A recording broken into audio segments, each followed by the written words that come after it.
thanks for letting me come over to your place and interview you and get to share your knowledge and experiences with whoever sees this in the future. The internet has a long history, so it'll be cool to look back on it when we're old men and reflect. So anyway, a little bit about yourself. You said that you worked in cybersecurity for 10 years, but for a good period of time now you've been managing an estate with how many acres? A little over 400, Yeah. And you recently got married. Yep. Super exciting. How many months ago was that? It's almost 6, so in about about 2 weeks it'll be 6 months. Oh, okay. Yeah. Are you guys gonna do a little? Well, yeah, actually, I'm lucky because it falls right near Valentine's Day, so I'm gonna do Valentine's Day and our anniversary dinner. Oh, nice. Yeah, kill two birds, one stone. Are you gonna be preparing the meal? Yeah, actually, no, I'm gonna take her out. Okay. Yeah. It's a surprise. So if she sees this, I don't want to. I don't want her to know. Yeah, right. Do you have it picked out already? Oh yeah, I have the place. Yeah, I made a reservation already. Okay. Yeah, like weeks ago. I was like, I think the most thing I've ever done in that advance. When it comes to doing those kinds of things. Yeah, Besides asking her to marry you. Right. Yeah, I know that was the big one. But yeah, just being a good husband, keeping things like that in mind. Right. Making sure you take care of that. Little things, man. That's the big things is taking care of the little things. But that is a big thing. Yeah, well, I'm sure. Yeah, I mean, I came to know you through her family, and so I didn't know what your demeanor was like before that, but I do always recognize whenever you talk about your wife, it's always bigger smiles and you seem more cheerful. So yeah, that's just a great. Words can't express it. Yeah, no, you're right. Words can't express it. She's my soulmate, love of my life. Yeah. Couldn't do it without her. So you couldn't. Yeah, that's right. Yeah. So I guess if you could just tell us a little bit about how you got into food production, producing more for yourself and for those around you, and where that's led. Yeah, so I've always been, an outdoorsman, someone who grew up in the outdoors. I grew up, hunting and fishing, right outside the house I lived in. I was lucky enough to have a trout stream in my backyard, so running down there after school during the summer, fishing, and then, growing up hunting with my dad and my grandfather. I was lucky that, they were very into it. So, they were members of a gun club, so I got to go with them when they, went on bird hunts and things like that, and then deer hunting with my dad. So that's where I first got introduced to it. What didn't necessarily do it, I guess, at the beginning for the concept, I didn't really understand everything that went into hunting, processing your own food and really having that close tie to nature. It was just something fun and exciting that I got, to do with my family. Right. So that's how I first got in love with it. But then I would say, after college, in my early 20s, that's when I truly, I guess, began to understand, you're taking a life, it's something you're doing very serious, but it allows you to be very closely connected to what you're eating. Right. And what you're doing. And it's, people, joke something you grow in your garden is always tastes better than, something you get at the store. I think it's the same way with either animals whether it's livestock that you raise or if it's something that you're harvesting in nature. So that's when I first, I guess, like I said, start to fully understand the whole concept around hunting, that tie to nature, being close to what you eat. And then it really took off from there. I mean, I fell in love with doing a lot of white-tailed deer hunting. First, it was a lot of shotgun hunting, and then as I got into it more, I got a bow, learned how to shoot that, and then began doing a lot of bow hunting in my later 20s and now my early 30s. So you mentioned some change happened when you were college age. Yeah. You had more of an understanding about what. Yeah, so I guess as you evolve as you go through life, right? So when I was younger, I would guess I was more incentivized by having fun, just having fun with my friends, or not really having that close of connection to really God, nature, or anything like that. Like I said, I always enjoyed like being outdoors. Yeah. But then you really start to think about where does my food come from, and you ask like yourself those types of questions, and like you start to understand death and life more as you get older. So was there something that clicked at some point? No, or I think was it a gradual? I think to start, it was just a lot of little things that started to come together. Yeah. Like just seeing someone harvest a deer and then make their own like jerky, for example.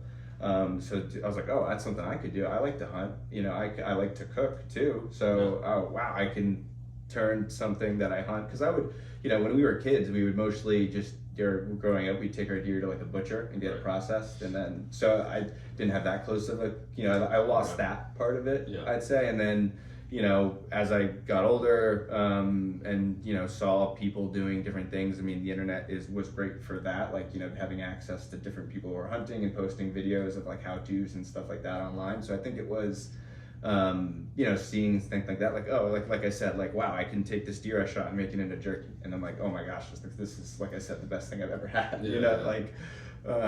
So I think like that was one thing. And then even more recently, just the food system of America, like not I think a lot of people are very disconnected from their food. They go to the grocery store, they buy something that's super processed, and it's so even if it's not super processed, you're right, it's so far removed from the origin of where that came from. So I think like that was also another like big thing for me, was just like I said, being closely connected to what you're eating and like where your food comes from is I think very important. I think like everyone should go hunting at least once in their life, just to have that understanding of like this is what goes into me being able to enjoy a steak, a hamburger, a chicken, whatever it might be. So I grew up in the suburbs of Buffalo, and in college, I think freshman year or maybe sophomore year, but I'm pretty sure it was freshman year, we had a guy's dorm, and there was a farm down the road that allowed the guys to basically come, and we were gonna have goat and a few other things. It was just a time to connect, but we were gonna slaughter then on site right there, and then clean everything up, prepare it, cook it out. It's a whole day ordeal. And I just remember watching a goat get slaughtered in front of me, with the knife, and the guy explaining it and talking about what he's gonna do, the process. And so this wasn't hunting, this was a very what's the word I'm looking for, intimate thing. And wow, that was something else. And then they said, all right, we've got chickens, has anybody slaughtered a chicken before, or who hasn't and would like to? I thought, I got this like anxiousness in my feeling, because I'm from I lived in the middle of nowhere in college, but before that in the suburbs, I didn't. The closest thing I knew to a deer was when I would go ride my bike on the railroad tracks and see like hood deer. That we're not scared, would not run away from you. But they told me how to cut the head off a chicken, and I remember that was one of the most distinct memories that I had with animals. Obviously, how can you forget something like that? It's taking a first life, and just realizing, wow, there's so much to be said about it. That's what people I think don't realize. Like they just think people hunt to kill, which I think is so far from. I mean, I'm sure there's people like that out there, but I think it's so far from the truth for most hunters. Like, yes, you're killing an animal, but it allows you to appreciate life so much more. It Right. also allows you to appreciate the process of death. Like every animal I kill, I consider a trophy because I'm eating that animal and I'm transforming that into food for me, my family. And you're right. I mean, every animal I kill, it's very emotional. I still have, like, my heart is fluttering. Like, Right. I'm not, just going out there and pulling a trigger, or shooting my bow. There's so much that goes into it, from the emotional standpoint. I think that people don't realize, because it's a very serious thing that you're doing. But again, the animal is giving its life to feed you, essentially. So you should appreciate that. Yeah. Yeah, have you seen those graphics where they talk about all of the materials that you get from processed cow? Like, you've got the meat, and then you've got all the other things. Oh yeah, there's from the things sinews and things that bones. I didn't even realize on there, like Yeah. that I didn't even know you could make from animal products. And I think there's a lot of, like, you think a cow steak burger, that's it. Then you peel back a layer, you get marrow, you like the bones, and then, like you said, You're making some bone broth. yeah, right. Got some chicken broth going right over there. That's funny. But you're right. And again, I don't know all the things you can make from a cow. I'm sure there are things I do waste just because I don't know you can do. But that's you don't have to know everything like day one. It's a learning process. It's like, I feel like that's another thing, is like people get overwhelmed because they don't know how to process an animal, or like they don't know anything about hunting. But there's so many resources for you out there. People like us, like this video you're making, like there's people you can talk to about it. And it's something that you just kind of got to figure out on yourself, like by yourself too at some point. But yeah, it's a big thing that you do, but it's people should do it. That's kind of that concept of neo-pioneering, where relearning knowledge that a lot of people before us had. Yeah. But in our day and age, where we have more technology, more access to a lot of really cool stuff, I think the times ahead are pretty exciting, and will be really cool to see how we can combine those things.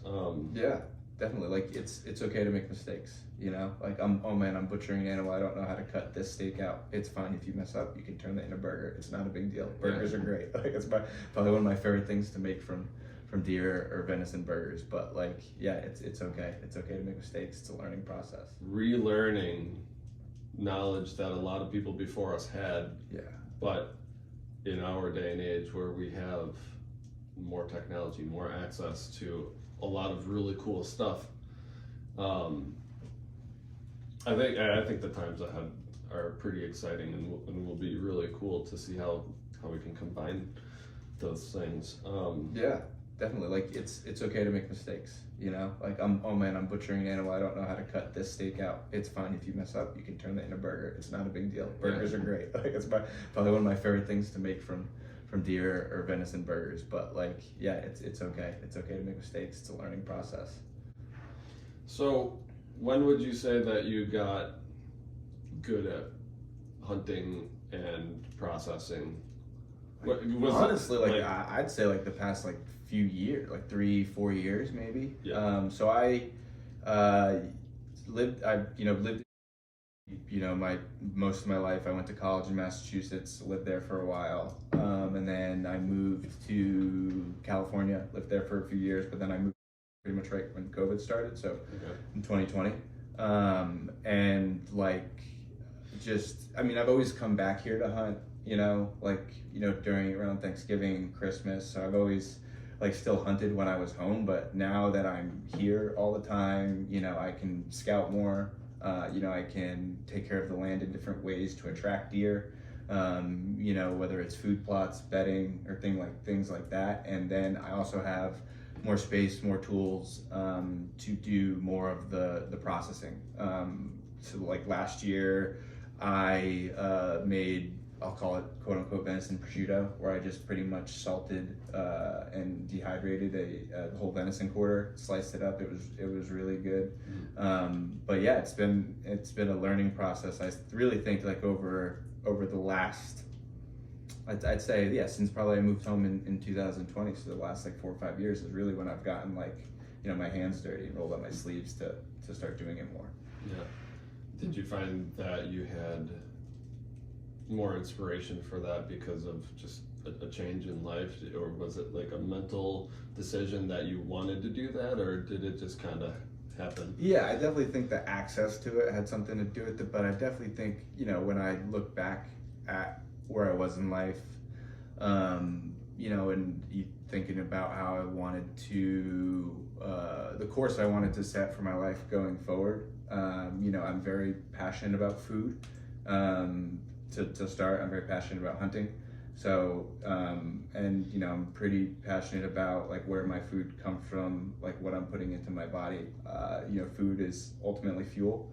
If you're putting the best fuel in your body's performing at its best. So then, your body's at its best for your family, Right. your kids, etc. So it's a lot of that like type of thinking. And I think that it's the right thing to do. Sure.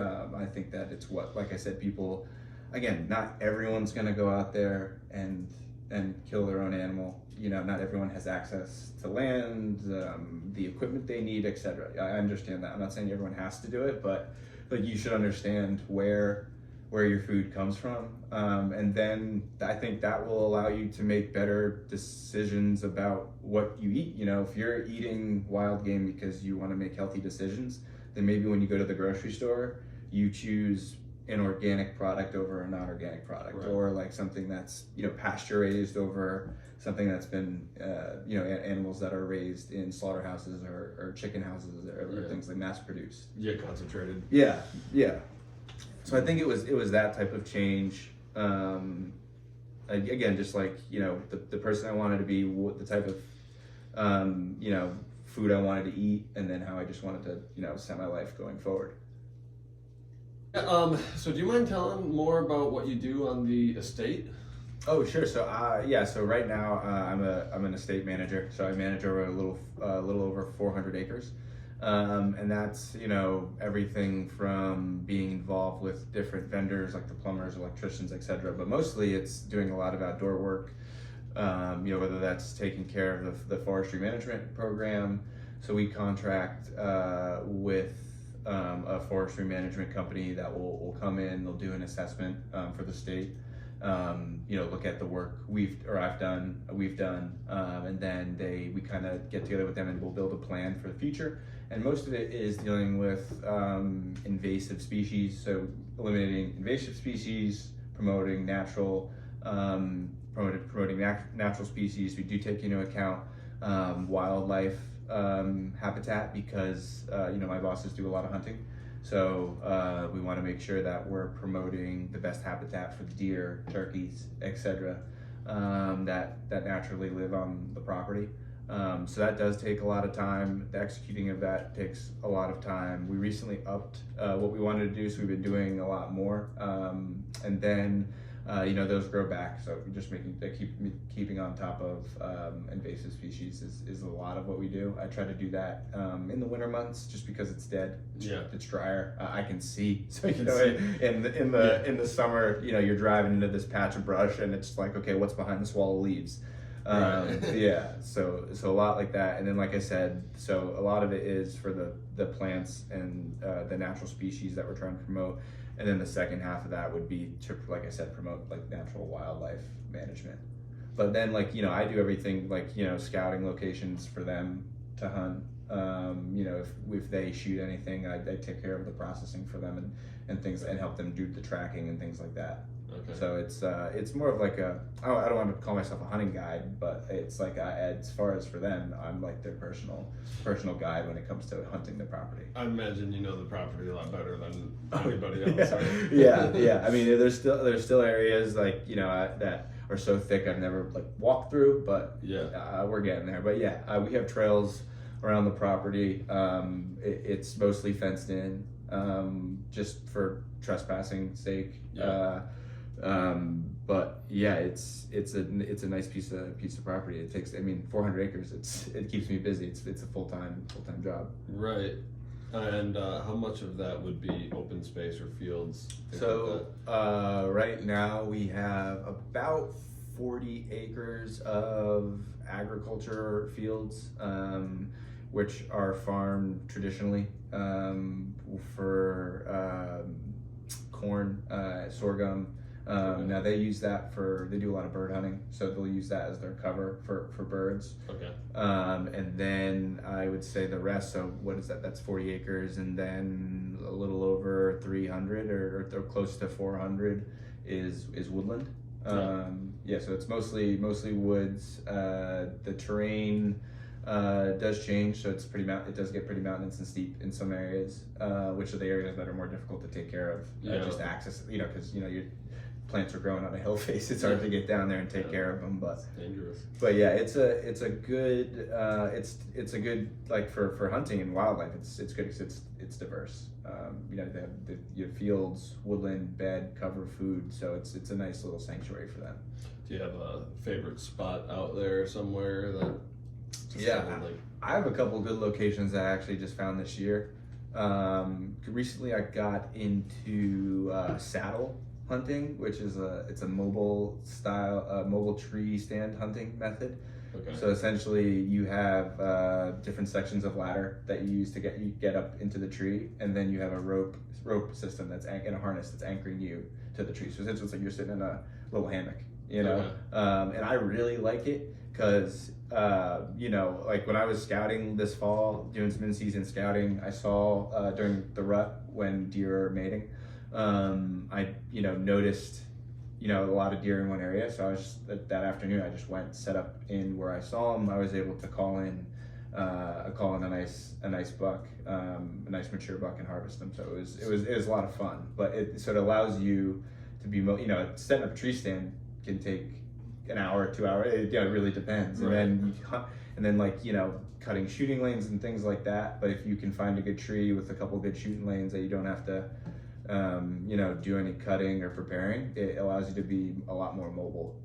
Yeah, that sounds like an interesting setup. I don't think I've heard of that before. Yeah, I mean, and when I first heard people, I'm like, what the heck? Like, what are these people doing? Like, because there's a lot of fads nowadays. So I thought, when I first saw it, I was like, this is not going to last. But it actually is really practical. And what I like it, especially for bow hunting, you're not on a fixed platform, so you can kind of like rotate around the tree. So for different shooting angles, you're not in some like awkward standing position on your platform to try to get a shot off. Right. I think so. It allows you more flexibility that way.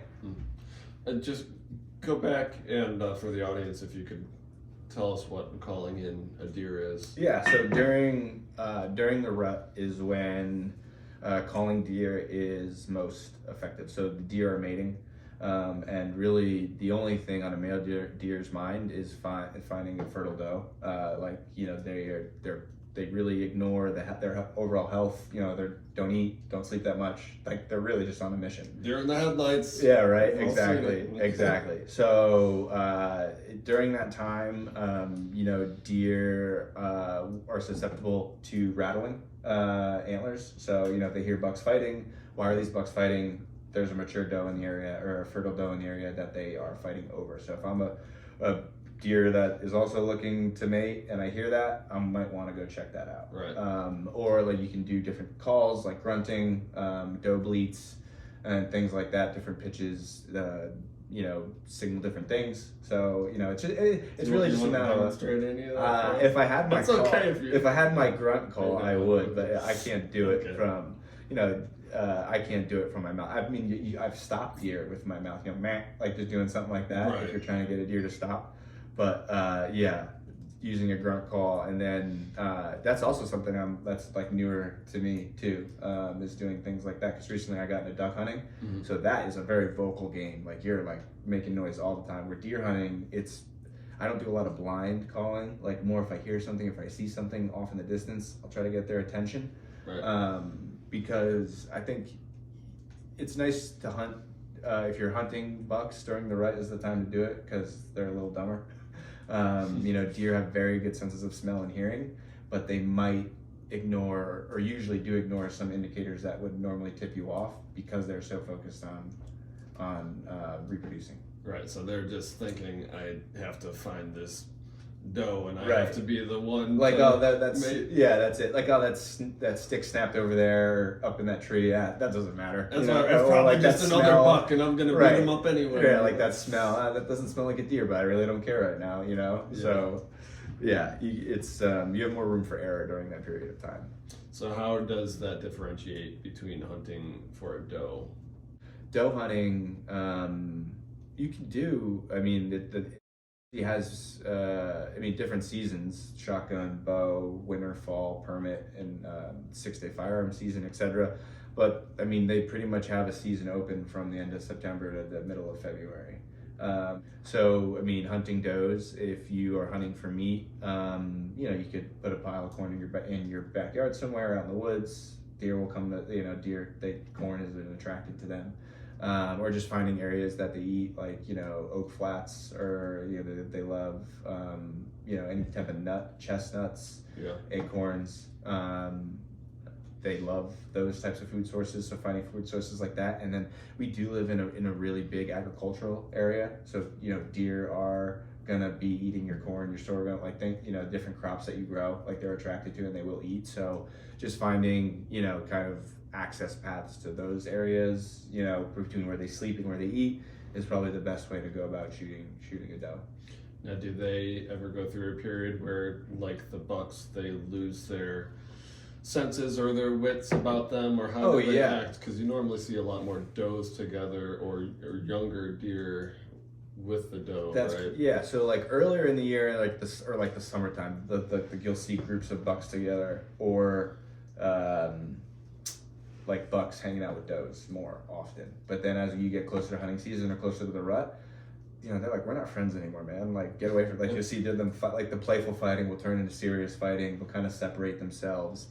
But I mean, when it comes to a buck, an older, mature deer is going to be a smarter deer. There's a lot of hunters out there. If they survive to their later years in life, I don't think it's because of luck. It's because they know where the quiet spots are. They know where they can sleep. They know how to get to the food in a secret way. I'm not saying they're crazy intelligent creatures, but they know how to survive. Sure. Like wild animals know how to survive. So they're still here. Right, exactly. So I would say they're just more turned on, in a sense. Like they're more alert. They smell something, they're gonna avoid it, or they hear something, they're gonna get on the other side of it to then see if they smell anything. They're just, like I said, more turned on, more focused about surviving. Whereas in the rut, I'm not saying they're not focused on surviving, but they're just so focused on reproducing and mating that they ignore some triggers that might normally alert them to danger. Well, they've only got this short window right. of time. Yeah, it's 2 months a year, and some spot a month, 2 months, 3 months maybe. So what have you observed with herd behavior that you find interesting? Like how they move, how they communicate, where you may find them one time of day or during the year. There's usually like a lead, like an older doe in the group that they follow, or a fawn's following its parent, like its mother. Someone that's been around the block a few times. Like I said, the older deer, smarter deer. So just there definitely is like a pecking order. I don't know if you ever see them get up on their hind legs and punch or bat, kick. So there's definitely a pecking order when it comes to eating and things like that, I think. Younger deer are going to be fawns, are going to be more playful, just running around, what are they doing? It's pretty funny. Being cute little babies. Yeah, right. It's funny to watch. But they will watch each other. I think they have one will eat, one will watch. It's just things I've observed. If you're in a group of deer, it seems like they have each other's back. Yeah. Like I said, wild animals, they are built to survive. That's what they do. And when they make mistakes, it's fatal. It's like the ultimate game. They really can't slip up or make mistakes. Because there's other things out there besides us that are trying to eat them. So. I would say mostly when it comes to a herd, like I said, a pecking order. Younger deer are more playful, older deer seem to be more observant and wary of things. So in regards to what you would prefer, if this is even a valid question, would you rather take an older, more mature deer or not, and why?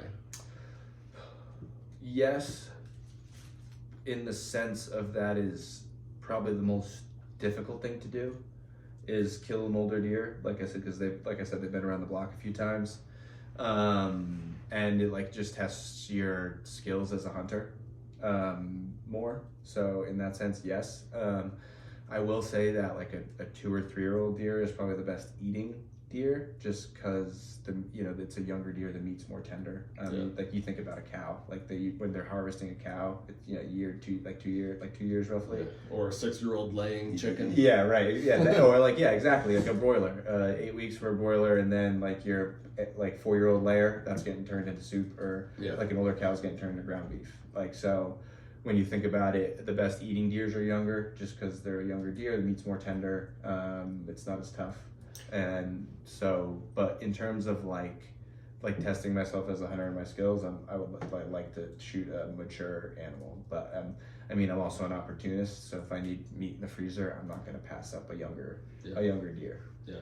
Now for management, I know there's a lot of opinions that can go different ways about, you want to have a mature deer so that those good genetics will stay live, and therefore a lot of people say, leave that deer. But then if you have that deer, then those good genetics don't necessarily get to express themselves, because you still have that massive deer that's survived for so long. Yeah, for places that are more into like doing guided hunts, or like that's why they're doing deer. I mean, and then I will say that's also how I hunt too. Like if it's opening day of deer season, and I have a buck tag, I'm not going to shoot a 4 or 5 pointer, 6 pointer that comes underneath my stand, because it's the beginning of season and I'm looking for that mature deer. So I mean, I do like to let like a mature deer go through parts of the rut and like be able to spread its genes for the future. But then when you think about, like, yes, you do want to at the same time promote growth in a younger herd, because you have like a 10-year-old deer, that's been like, they're the dominant deer, so it's they're going to be doing most of the breeding. Now, is that a good thing because of how long it lived and for certain genetic traits? Yes, but then at the same time, you can look at it and say, okay, now these younger deer don't have a chance to do their thing and spread their genes, right? And maybe they have good genes to add, right? Too. That's correct. So like, and in terms of managing, like if you like, for me, when I look at the deer herd that I've managed, and deer can come on and off the property, so it's not like I have total control. If I'm hunting a buck, yes, I want to take the most mature buck on the property that year, and there will be years I don't shoot one because there's just not a big mature buck out there. So yeah, I'll let these younger deer grow, do their thing, and then that following year be able to spread their genetics. And what can you tell us about the deer planting fields the deer plots? Yeah. Right.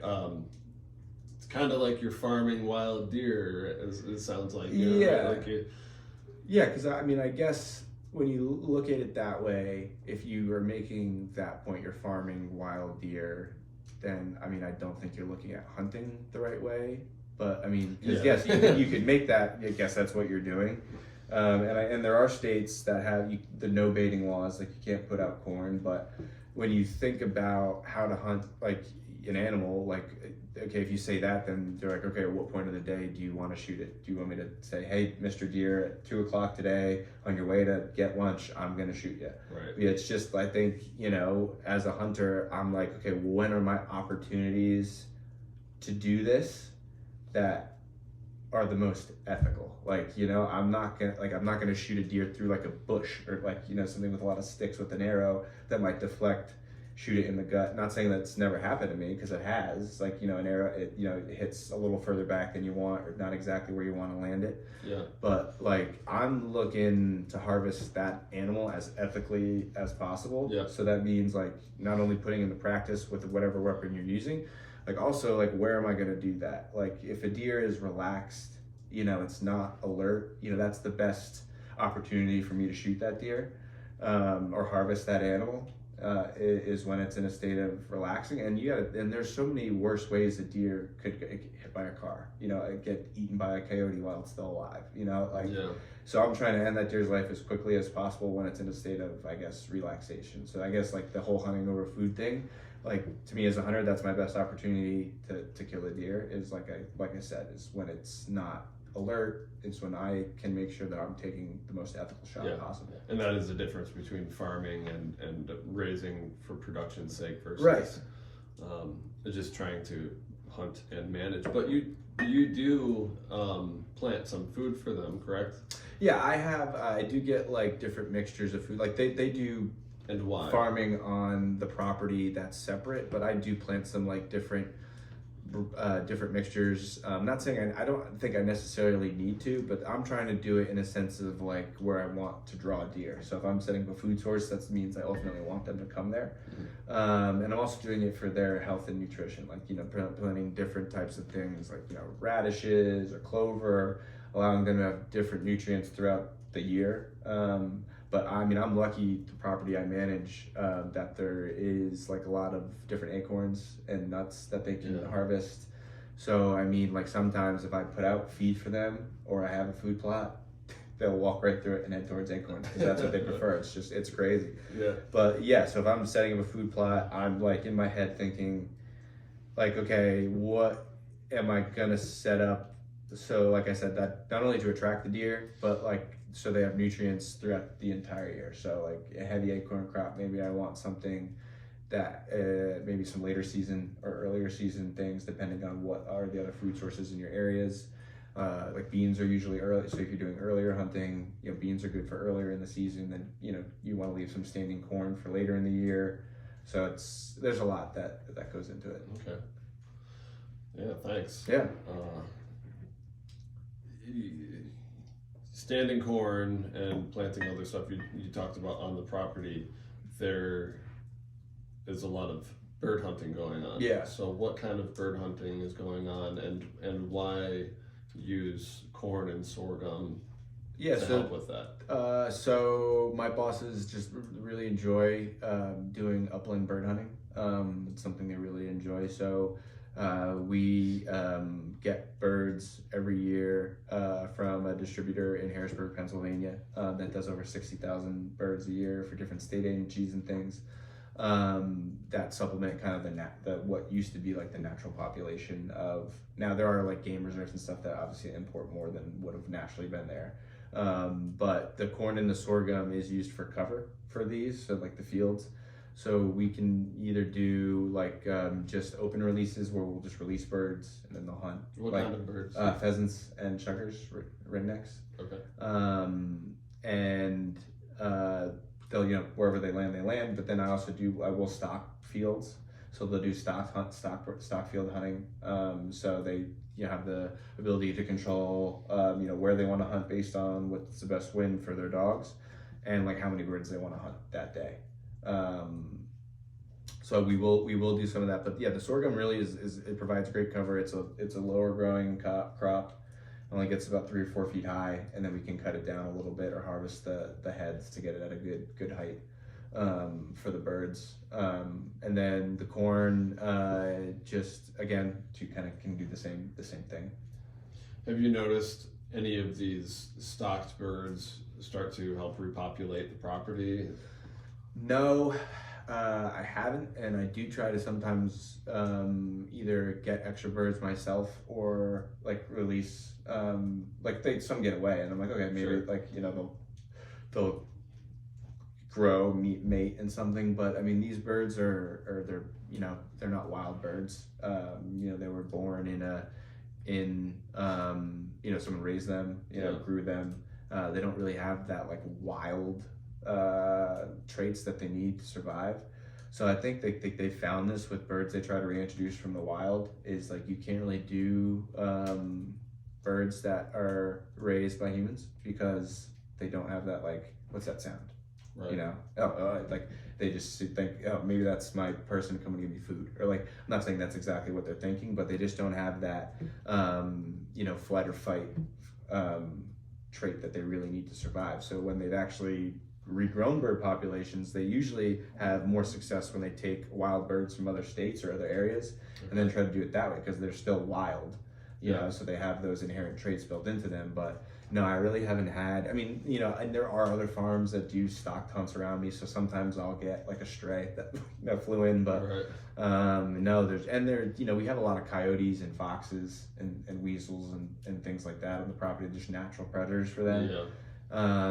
That don't really again, it's a pretty secluded property, so you know, there are a good bit of predators just because it's kind of like a wildlife sanctuary up there. So I just think, you know, not knowing what to do and then having all these predators that are inherent to eating them, I just think they don't really have much chance. I guess the follow-up to that would be, how do you deal with the predators, and are you allowed to, based on the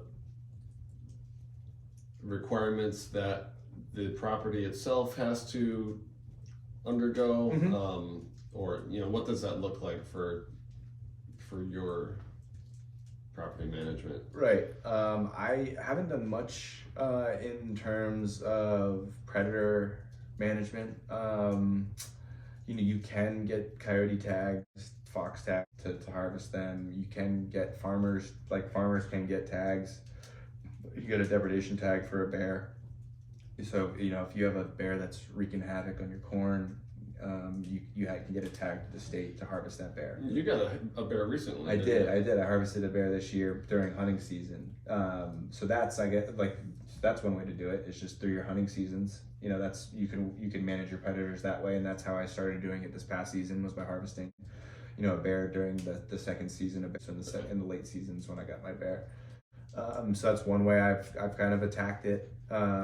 Just because with the depredation tag, if you kill the bear, you have to bury the bear, so you don't get to harvest the meat or anything from it. So, I mean, seems kind of like a waste. Yes, it is. It is a waste. But like the way the state looks, it is. It's a complete waste. Yeah. I mean, but the way the state looks at it is, you know, it's damaging this farmer's crop. So it's just okay. Let's kill it.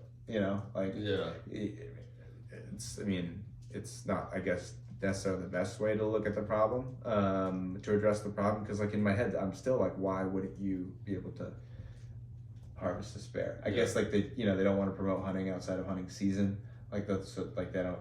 I think there's some aspect of control there, probably, but yeah, again, to me it's a waste, and I'm in a situation where I'm lucky that it's not like my source of living. Like it's not like my crop that's getting destroyed, that's affecting my income, that's affecting my family. You know, so there's none of those reasons behind it. So then I'm just like, I'm gonna wait to hunt bears legally during hunting season where I can harvest them. Can you tell us about that hunt?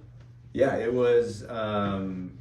So I wasn't necessarily too hopeful because just, you know, bears tend to do a form of hibernation during the winter, but I think with just the amount of like food on the property, like they have the ability to just last longer into the winter. And it was a warmer like winter before it got cold, if you think about it, where we were. So they didn't really have that push to go into to go to sleep. So it was like getting later in the day. I'd heard, like, I was in one of those saddles I talked to you about, but I wasn't. I was actually using a shotgun, 20 gauge slug gun. And I was just sitting along, like kind of in between two food sources, because you're not allowed to be within 100 yards of a food source with a weapon when you're hunting bears. So I was food source as in, like, I put out a bag of corn. Okay. Like, yeah. So not like the cornfield. No, not like the cornfield. What? No, but this was a spot like close to where I think they were like living. Yeah. That was kind of on the way to these two different food sources that I had pictures of them at. What's the habitat like? It's mostly woodland, like very heavily wooded area, rocky terrain. So I think there's some I know there's some like caves in there that they like will den up in during the winter. So I think they were just, you know, awake, hungry, trying to see what was going on. So it was on the way to their food source that I got them. They were lucky enough that because they were just sprinting through the woods for the food, and then there was two of them. So the first one stopped, looked back to see where the other one was, and that was when I had a good opportunity to harvest it. So how high up in a tree were you when you observed them? It was probably, I usually get anywhere between like 15 and 25 feet off the air, depending on how many ladder, like, cause basically you have different sections of ladder that you set up that are like 3 feet long.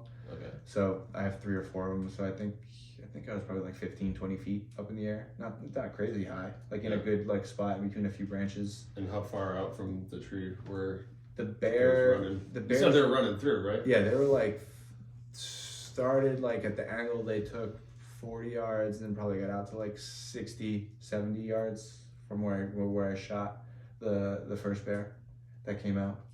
Yeah. So did it? Yeah, I guess the angle was it running. He actually looked when diagonally towards you. Yeah, when he turned, he was broadside. So because when he looked back at his to see if the other bear he was with was coming, he kind of turned broadside. So I actually had a clear broadside shot, which was nice.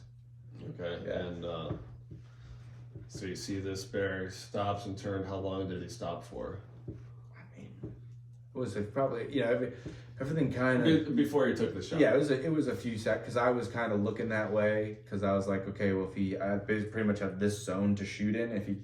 Once he was in that zone, I was kind of like following him and then like kind of checking where the other bear was coming, follow him, and then he stopped. I was on him already, so then it was just as soon as I had my chance, take it. Right. Yeah, it was a couple seconds maybe. So what happened after you pulled the trigger? I was lucky, he just went down right there. Waited a little while to make sure he had expired, got down from the tree, went and saw that he had, and then was able to get him back up to the barn where I do my processing, and got all the guts out. And then I also have a walk-in cooler where I hunt. So I put him in there, let him hang for a little bit, took the cape off, and then kind of just mostly made bear sausage out of them. I did 2 different kinds. I did a rosemary sage sausage and then like a hot Italian style sausage. And then I left the Heinz as like kind of like a pork butt, because really it looks similar to pork. I mean, that's how you should cook it. Yeah. Like the standard you follow for pork, you should follow for bears. Okay. Good to know. Yeah. So, Okay. but yeah, so I left those, and then again, like one thing I like kind of said earlier was like seeing something online and thinking, oh, that looks cool. Someone made bear bacon. So I took like I was like, wonder what this is going to, yeah, right. Yeah, exactly. But yeah, so again, never harvested a bear before this year. Okay. Never made sausage. I've made like sausage like in like just ground, but putting it through the links and doing it that way. Never done that before this year. Yeah. Of course, one of the rolls I did exploded, meat going everywhere. It was like stuffing it too hard, so then I just backed off. It was again fire by trial, but it was fun doing it.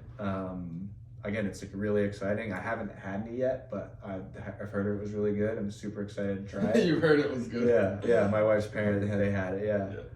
So it was really good. But yeah, I mean, it's fun. It's like at the end of the day, like people don't want to hear like, why do you hunt? Because it's fun. I enjoy it. Like it is. Yeah. It's exciting. It's fun to do. And I had like hunting it was fun. Processing it was fun.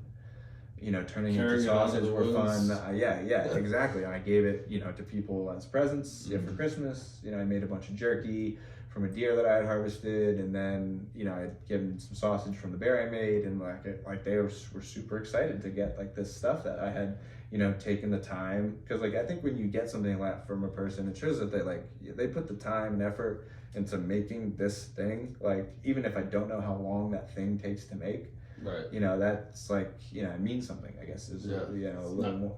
It's not some cheap Chinese crap. Right, exactly. Yeah, exactly. But no, so people were super excited that it's something they can enjoy. That's something they can eat and like really like value, and it will nourish them. So yeah, it was an awesome experience. Yeah, it would be good to move into in the next portion, talking maybe more about food and meals and all that. But before we do that, I'd love to hear a little bit more about that hunt. What did the other bear do, and what was going through your head after you pulled the trigger? You went into it a little bit, but could you explain? Yeah, the other more? bear just took off. I mean, she was a shot. Never saw it again. Took off. Yeah, it just took off running. in my, what was going on in my head, I was, you know, my heart's going 1,000 miles an hour. Adrenaline's pumping. I'm excited that, you know, I shoot the bear, you know, drops immediately. So obviously, you know, that's a good sign. Good shot. Yeah. So like I said, it took an ethical shot. The animal expires quickly. And then, yeah, I was excited that happened. Like I said, like a little nervous at first because I never, you know, had hunted bears before. But again, like just super excited that happened. And then it's like, all right, let's go to work. Like, yeah, like, you know, like we got work to do now. So like I said, like I have like an ATV, like where I was far away from the barn, but like luckily I have an ATV, so I dragged it over to the ATV. I have a rack that I could put on, you know, but that I was far away from where I parked because I didn't want to spook anything. Yeah. So go make sure the bear was dead. What's it like walking up on a bear? Way different than a deer, because, you know, in the back of your head you're like, this thing could eat me, you know. Like, I mean, I knew it was dead, Yeah. but still it was a little foreign because I've walked up on plenty of dead deer, but never walked up on a dead bear like that before. Yeah. Yeah, poked it, make sure it was dead, and then it would like it paws, or like it's got really cool paws. That's like the first thing you did. You're like, yeah, looking at its claws, its teeth, like it's got thick burrs. It was just like real, like, yeah, taking in the animal, like. It's closest I've ever been to a bear. Like, never touched a bear before that. Like, Yeah. so yeah, it's like it's an intimate experience. Like getting up close and personal with the animal. Like that's really cool. Like seeing the anatomy, like of the animal, like Yeah. the different traits and features. Like he had like a big, like scar on his shoulder. Like it was like kind of like bowed out. So maybe he had broken his shoulder as a cub and it healed. Like. You know, yeah, like from fighting or something. So just like stuff like that, I thought was like really cool. Interesting. Yeah, like the claws, man. Even for it wasn't the biggest bear, but still, like for the claws, like I was like, wow, like that like You wouldn't want dude, that coming those are across like your some, neck. no, and like those are some crazy tools they got. Yeah. Because I had been on a hunt earlier that year where a bear, I'd snuck into a tree stand. It was really early in the morning, and I wasn't bear hunting, I was deer hunting, but like. I had gotten a bear on camera not far from where I was. Okay. So I was like, I knew there was one in the area. So I got in this tree. As soon as I get in this tree, I just hear like raking. Like, and it was this bear like raking against this tree, like 20 yards from where I am. Like it's pitch black. Get in my tree, like then I like can just see like the shape moving towards me. I actually took a video of it, of this bear like coming up to my tree stand, like looking up at me, sniffing my. It's cool. It was really cool. I wasn't like afraid or anything. Yeah. But like you see something that bear could be in my tree and where I am in like 2 seconds. Like they are like crazy fast when they climb. But And so what's this raking that it was doing? I'm probably looking for food, like grubs. They eat a lot of like worms and grubs and insects. So it was probably like in my head it was like a decayed log. Yeah. I went out and like afterwards I kind of checked it. It was like, yeah, this big log that was decaying. So he was trying to get something that was living in there. Okay. You know, or it was trying to just go through and eat like the mealworms and all the grubs that are in the bark and stuff like that.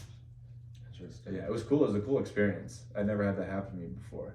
But yeah, so like, but when I was just overall like super excited when I ultimately then was on that different hunt and shot that bear, and then you know going to get, you know, making sure he was dead, walking to get the ATV, going to get him, going back to the barn. It was like a few hours, you know, getting him over. I never gutted a bear before. So, I mean, like, just like the anatomy was cool to check out. They had like different, a little different than a deer. Like their was, I forget what, like the gold, I think the gallbladder they have that has like the oil in it. Yeah. That is supposed to have like healing property, like people use it for heat, like Another different something on medicine. the black market. Yeah, exactly. So that was cool to check out. Did you save it? No, I did. Like, see, that's the thing. Is like I didn't know what. What did I do with it? Yeah, right. And then I saw this guy, Clay Newcomb, who's a part of the Meat Eater brand, which I follow a lot. Like, it's just big hunting company. They have their own clothing line. Like, sell a lot of, like, do a lot of hunts, a lot of experiences. Like, really good podcast network. Okay.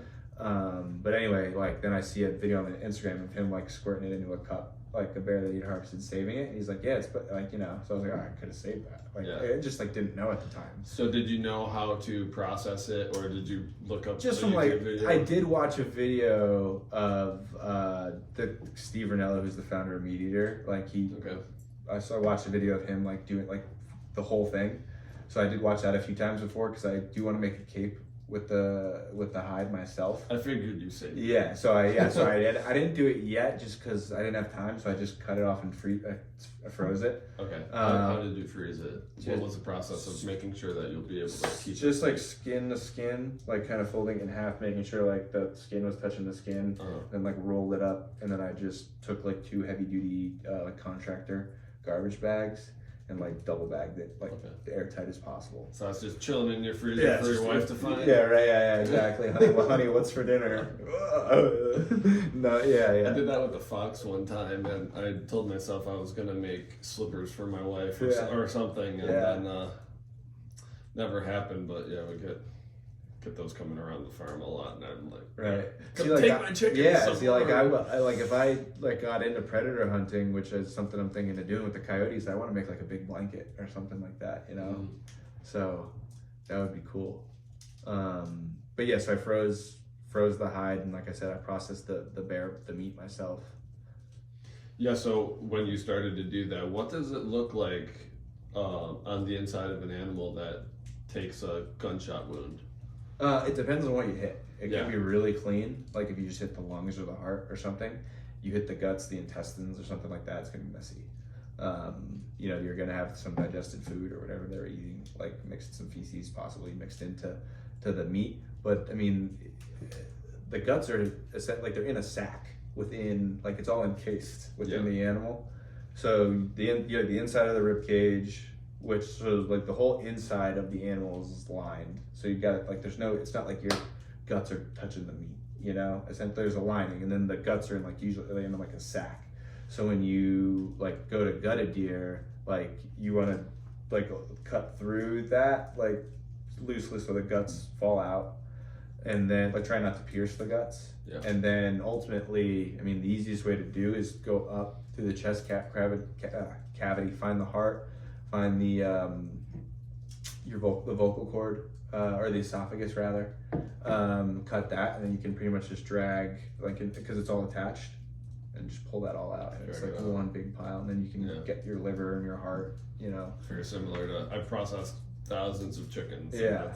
Very similar. Just grab that and a lot of stuff. Yeah, it's all connected, which is nice. But yeah, I mean I was doing it. I mean, I've been not doing it since I was a kid, but I've been around it since I was a kid, so it's natural. Yeah. You know, some people get grossed out about it, but when like I was thinking about it, you know, 7th and 8th grade in like when I was in elementary school, we were doing dissecting frogs, all these different animals. So like if it's like something you introduce your kid to, like, oh, you're what? It's gross. You're showing. I'm like, no, it's like it's a science. You want to call it a science, it's a learning experience. And I think, you know, that's like, oh, cool, like what's it eating? Like, you know, it's just you can feed so many interest in a kid, like by like introducing it to them early. I remember when my daughter was 2 and we had a mobile processor come to help us, well, more like I helped them process our meat chickens. And I told my daughter, come around to the back, and I did this because I had taken some ducks that I raised for meat to a processor, and this guy's 2-year-old son was there, and I had talked with him and the other family members about their thoughts on having children around it, and very similar. It's just a part of life. You know, they'll take onto it, and so I brought my daughter around to the trailer and said, I told her, I said, I'm going to show you how we process the chickens, and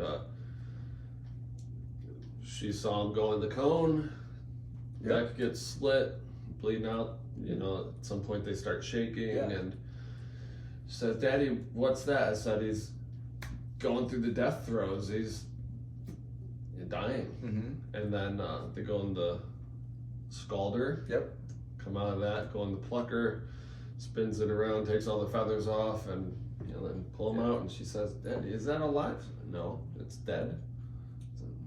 Okay. And she's been around it every year since. Right. She hasn't, I offer, if she wants to make the kill cut. she's helped a little bit this past year with some of the processing. Yep. Not a whole lot, Yeah. but just a little bit and being around it. But it's a part of life. And Yeah.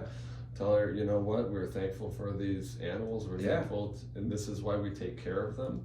You know, we treat them with respect while they're under our care, and we Yep. try to make sure that our tagline for the business is happy, healthy meat. Right, exactly. You know? So it's like you said it best. It's a natural part of life. Like so many people look at hunting, like killing, like as an unnatural thing. It is a natural part of life. You know, we live, we die. You know, it's what happens. That's what animals do. You know, God put animals on this earth for us to enjoy. Like we're to enjoy their beauty while they're here, and then like ultimately to harvest them and have them be nourishment for our families, for ourselves. Is I like you said, it's natural. It's what we were supposed to do. And I said it earlier. People are so far removed from their food right now that they don't care where it comes from. As long as it tastes good, or as long as it's cheap. You know, that's all that matters. But that's so far from the truth. Yeah, I often go into one of my rants when I'm talking with people who are not familiar with how food or meat is raised, and if we're able to have an open conversation, I tell them, look, your food may be cheap, but it's not healthy, and you're paying for it at the expense of your own health and the health of your society and the infrastructure, because it's not healthy to do this factory farming method by any means. Right. And I have had so many people tell me, "Well, your meat is the best chicken or whatever I've ever had." I'm like, I wouldn't know how to do it any other way. I don't think I could make it taste any better or worse. Right. I mean, I can't. You know, I want to take care of the bird as best as possible. Right.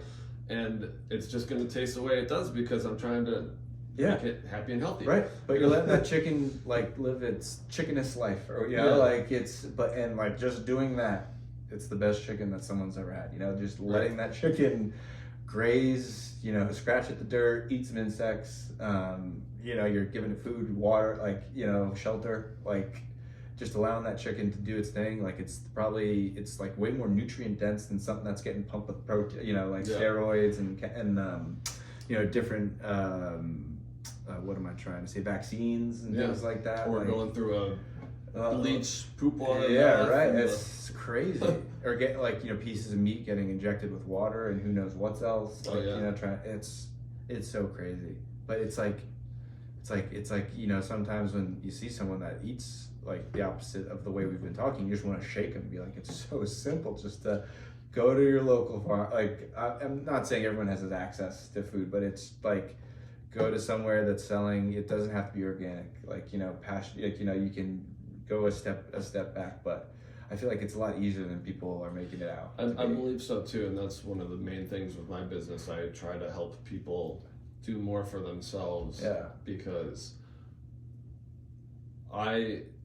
coming from Buffalo, getting exposed to more of the natural world, raising my own food, it was actually on my wife's family's farm that I had for the first time had the opportunity to raise some pigs and to start a garden. Got interested in permaculture at that time, and I started to realize that I was much happier, much more at peace. I had time to reflect. I could make all of these, I didn't even make, but just all of these analogies about life started coming out because I'm living more in tune with my natural environment. Man, other people deserve to have this too. And so what can we do to help you raise your own backyard chickens, to get eggs, to get meat? Like quail, for example, a lot of people, I'll tell them, like, man, you could raise your own chicken meat or quail meat very easily in a little bit amount of space. Or how about growing worms inside your house so that you've got fresh compost and you're not just throwing it in the trash. You know, stuff like that. Just little things. Just taking care of life and seeing fresh life and decomposition and making things go more full circle. just Yeah. in any way. I totally agree with you. Like when I think about what I ultimately want to do and what like business I want to get in, it's like, you know, farming. It's like, you know, having cows, chickens, livestock, and then vegetables, and you know, just changing the way people eat or the way they think about food is the goal. Because like, I mean, I said earlier, your body, it's fuel for your body. It's also, it allows you to connect mostly to nature. Like Steve Rinella had this great quote about this, where he said, because I eat meat, I assume the responsibility of acquiring it. Like, you know, I just think that is so important, whether it's deer, cow, beef, like vegetables from your garden. Like, you should just understand where that food's coming from and how it gets grown. And then, like I said, you can make the decision about what you want to eat. And then like you think about how you feel when you eat, you know, I'm like a McDonald's burger or something. I'm not saying I'm perfect. Like I love a good Chick-fil-A fried chicken sandwich every like once in a blue moon. But like, yeah, sure. But you know, when that's the main part of your diet, and you wonder why you don't feel good, or you wonder why you have to take, you know, all these medicines or whatever it is, you know, it's like it's right there in front of you. Like all you have to do. I don't know if you know this about me, but I worked as an EMT for a good number of years, and at some point, an aspect of it, I got tired of seeing people who just wanted a Band-Aid and didn't actually want to make the change. Right. Solve this problem for me right now. Right. Like, you know, and I do understand that it's not easy to change. And looking back on where we've come from, like for my family, myself or my wife, it's just a progression, and like now people say we're super crunchy, whatever. I just think this is what's normal, right? And I can understand where these people come from, but it kind of makes me feel sad that this is the way that people live, or the lifestyle they choose. If they do choose it, I don't understand it. I know. Those are the types of questions I start to ask myself too. Is like, especially in the, like, we live in the information age where like so much is so much is free information on the internet. Like, whether it's a good or a bad thing, you know, like you have it's not like, you know, 40, 50 years ago where you had like a few news sources, like that's where you're getting your main source of information, you know, or like word of mouth. You know, you have the ability to really look up anything you want and get to the bottom of it. So I mean, it's really up to you. But you know, change is not easy. You know, it's easiest for us to sit here and talk about this and then tell people what to do or how they should live. But you know, the change is hard. You know, it's not easy for people to do. People suffer with it. I think one of the bigger motivations for me is helping to do my part in restoring societal values and norms that are more holistic, more community-centered. For sure. Neo-pioneer. That's perfect. I mean, not everyone can get local groceries or local this or local that, but if you could live in a community, or like I think about where I want to live, is like I want to live in a community that like supports each other. You know, like it's you know, you have your butcher, and there doesn't have to be one, like, you know, more than there's places where maybe there's 15 different chicken farms you can get chicken from, which is great. That's awesome. If you live in a place like that, we have access to that many people who are thinking like you, you know, they're living like you, like they share your ideals and things like that. But like join your local CSA, like that to me is like crazy for people not to do. Like, you know, that's where my wife works at one. And the abundance of like fresh organic vegetables you can get, and like the price you get them at is insane. You know, people can buy a whole cow or half a cow, split a cow with your, whatever it is. Like, you know, it's like do that, like, instead of. Well, I guess one thing would be, you know, people who live in the suburbs or the city, you know, that. The alarm going off. There are places in the urban and super urban environment that you can find local food, fresh food, and take initiative. You can get involved. It's once you start looking, you'll find it. Yeah, that's so right. But did you ever watch King of the Hill? Was that something I would catch like episodes here and there. I didn't watch it like religiously or anything like that. There's this one episode where they discover the organic food, and there's so many good quotes from that episode. Right. If this is a tomato, what have we been eating? It's just like, wow, these.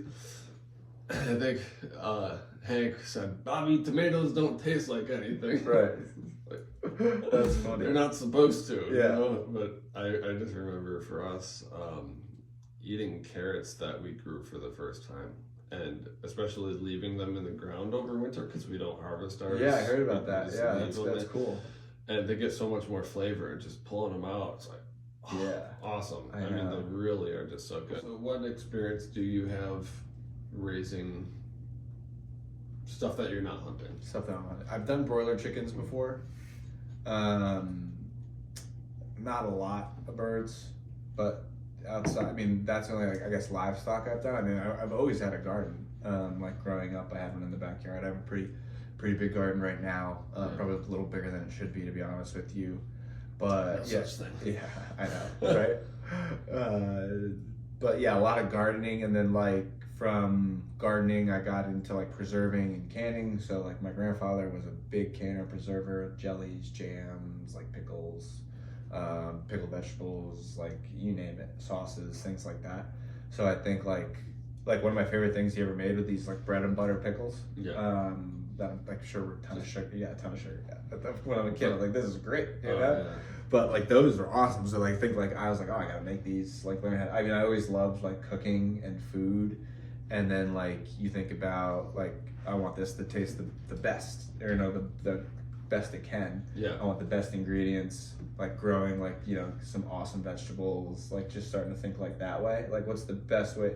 Like the most tasteful thing I can put in here. Oh, like a tomato from my garden, sweet. Or like if you think about like made a lot of tomato sauce last year. So like when I think about like gardening now, whereas like when I got into it, it was just fun to like grow things and have them to eat, like have whatever I wanted to eat in the backyard. Now it's like, okay, I want to have pizza sauce for the winter or whatever it is. I want to have this for this period of time. So like that's the way I'm starting to think about it. Like whether it's like pickling things, like I have like other things like horseradish in there, a lot of herbs, I have a lot of blueberries, like different fruit trees, like starting to get into that. But I've always been into having a garden of some sort. And then last year, my most recent venture was syrup. So tapping trees. I was actually going to do that before you came over. I got all my buckets and stuff out. But making my own maple syrup. Last year I made just regular maple syrup. I made black walnut syrup. Oh, yeah? Which I don't know if I should publicize this, but it's far superior to maple syrup. Well, it's great. The sweetness, everything, but it's got like this nice smoky flavor. Do you still have any? No, because I only made one jar. I only made like this. Because it was like someone said, I heard someone do it. I was like, I wonder if you could do this. Yeah. Like, and then I was like, oh my gosh, like this is amazing. Like this works. And then I only got like one jar, but it was like smoky, delicious. So I'm gonna tap more black walnut trees. Yeah.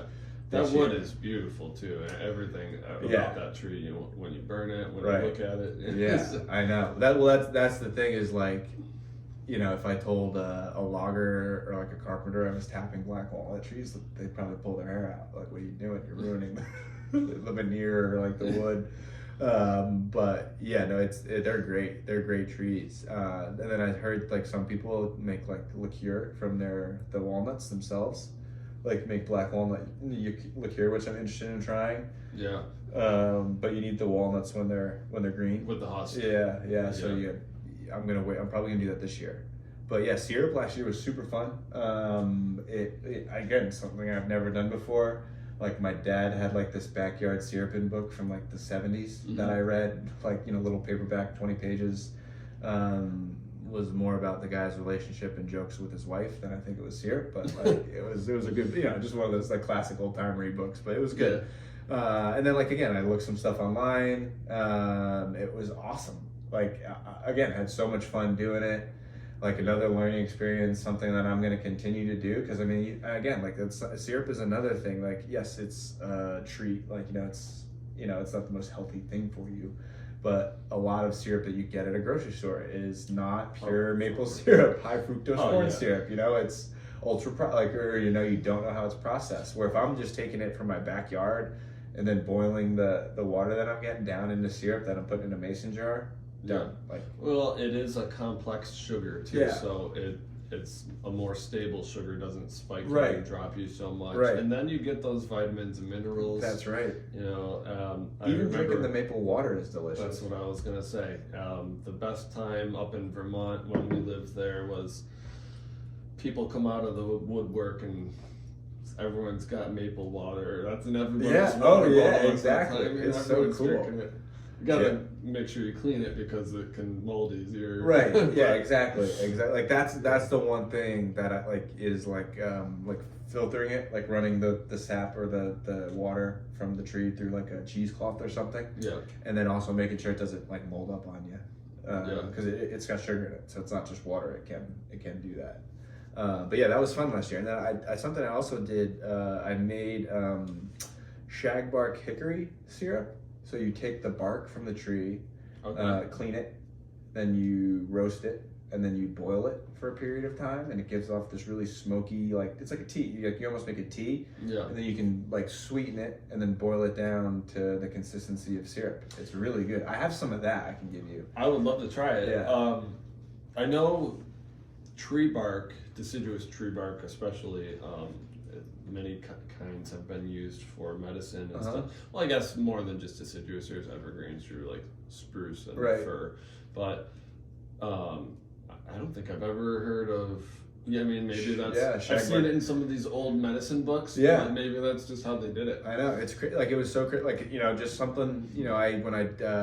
The one time I did my broiler chickens, I had them processed by someone because we were selling them, so I needed it to be processed by a USDA inspected facility. But it was just like a chicken trailer, which was really cool. Like the way the guy had it set up, and he was like, I ran into him again, and he was like, it's syrup season, and it was a couple years ago, and he's like, yeah, you ever try this? I was like, I never even heard of that, let alone try it.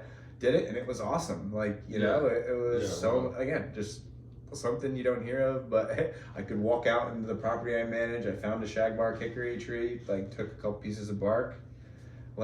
It's not the hardest thing in the world. It's the hardest thing was scrubbing the bark. That was the most labor intensive thing was scrubbing the bark. Yeah. Oh well, and that's a very giving tree too. It's not like one of those trees where you take it and now you're damaging the tree. No, it's So I was just taking off bark that it already was basically almost dead. Yeah. Yeah, I wonder how medicinal that is. It'd be interesting to talk to an herbalist about that. That's something I don't. You could overdo it, I imagine. Yeah. Honey, what's wrong? I had too much shagbark today. But your skin is turning all hard and natural medicines and herbal tinctures and stuff like that. That's something I have no knowledge about. I would like to different natural medicines and things like that. Well, do you know where the stories of the folklore of where the witch broom and hat come from? No, I don't. So it's always these women. It's funny, I think, but so you'd have the town, and then you'd have all of the herbalists. Typically, a lot of them were women, and they would be in charge of making the brew. Water wasn't very clean, so they would go forage. With this hat, you could stuff your leaves and your stalks and all that into it, right? So the witch hat. Yeah. The issues came with some of the stuff that you can forage can really have quite an effect on you. I remember when I was in college, freshman year, I'm waiting for my now wife to come out. She got changed or whatever. I was waiting for her in the dorm, and this friend of ours and her mom were there, and they were out foraging, and she saw me and was like, do you want to try some of the tea from the stuff that we made? Sure, I was cold. It was cool looking, all this loose leaf stuff. I drank it. A few minutes later, I was feeling something. I don't know exactly what I was feeling, Yeah. but I was really relaxed and a little altered. Not in any sort of concerning or extensive weird way, Right. but I could tell what I just drank was a little different. So anyway, you think about that, and Yeah. like, okay, there are things that make you hallucinate. Oh yeah, for sure. You can take Lo- mushrooms that will knock you in a different dimension. Well, more Like, than just mushrooms. There's Yeah. other stuff too, right? Right. So then you have kind of go along with the guilds developing for standardizing high quality and the process of how to do things, right? So you have some people who are putting stuff in that are knocking dudes out Oh, or yeah. whatever. So eventually herbalism kind of grew out of this, and more standardization kind of came as a result of, you know what, we can create something that's not going to make somebody trip Right. out of his mind. But it will, Yeah. you know, they won't be itchy anymore. Yeah. Yeah, whatever it But is. so when the brew was done, of course, you're sweet. The woman's cleaning up the shop or whatever it is, and Sweet takes the broom and hangs it outside the door. So that's where the broom and the hat kind of became, I see. because now those two things plus the fact that this woman, the herbalist, right, is making these concoctions that are making people trip balls. Right. I know. That's kind of where that That's came funny. from, but Oh, that's funny. yeah. So, but it's funny too because our wives have the same name, and they're into the herbal remedies and Yeah. stuff like that. But it is so helpful. I am very thankful that my wife can go out, and she really likes it. She we're foraging for this, or we're planting this intentionally Yeah. to make tinctures and medicines and salves and.